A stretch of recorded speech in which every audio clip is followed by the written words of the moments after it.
I've finally come to the last chapter in this book of songwriter quotes. So I have to think about what I'm going to do next, but that's a problem for later. This last chapter is called Send in the Clowns, Songs as Performed by Writers and Other Artists. And I'll start with Joe Jackson, who says, I started singing because I always tried to get other people to sing my songs, and it never sounded right. I ended up doing it myself out of sheer desperation. Now, Bob Dylan always has to get a word in, of course. There's something at the back of your mind that says, I'm not giving you 100%. I'm not giving anybody 100%. I'm going to give you this much, and this much is going to have to do. I'm good at what I do. I can afford to give you this much and still be as good as, if not better than, the guy across the street. I'm not going to give it all. I'm not Judy Garland, who's going to die on stage in front of 1,000 clowns. If we've learned anything, we should have learned that. And now a couple about what happens when your music goes beyond you. Here's Cole Porter. During the months of preparation, the piece of musical theatre itself has a way of becoming something of a person to me. Not always a nice person, perhaps, but at least someone that I've grown fond of. The minute it's exposed to its first audience, however, I feel that it's no longer mine.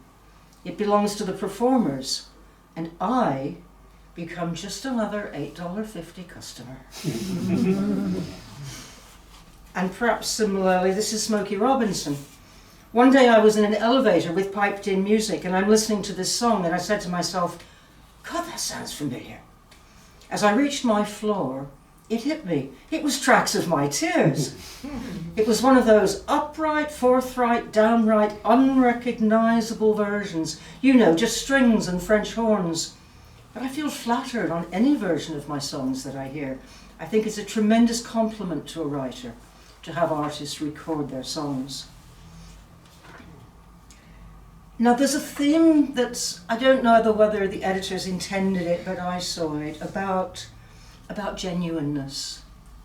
So Jerry Garcia, Grateful Dead, one of my top all-time favourite bands. For me, it's always emotional. Can I live with this song? I'm going to have to get on stage and be this song. I'm going to have to represent this point of view, this idea. And if it doesn't work for me, I can't do it. I can't act, you know, so there has to be something authentic about it. On the other hand, we've got Ray Davies of the Kinks. I write in a different way for different characters, maybe like a novelist writes. I'll sing through a character. It might not necessarily be my philosophy. And Kate Bush. You see, I don't want to be up there on stage being me. I don't think that's interesting.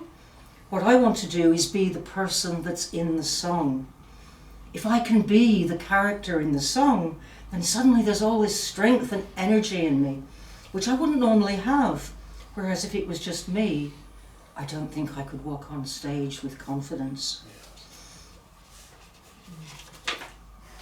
John Prine, I like this one.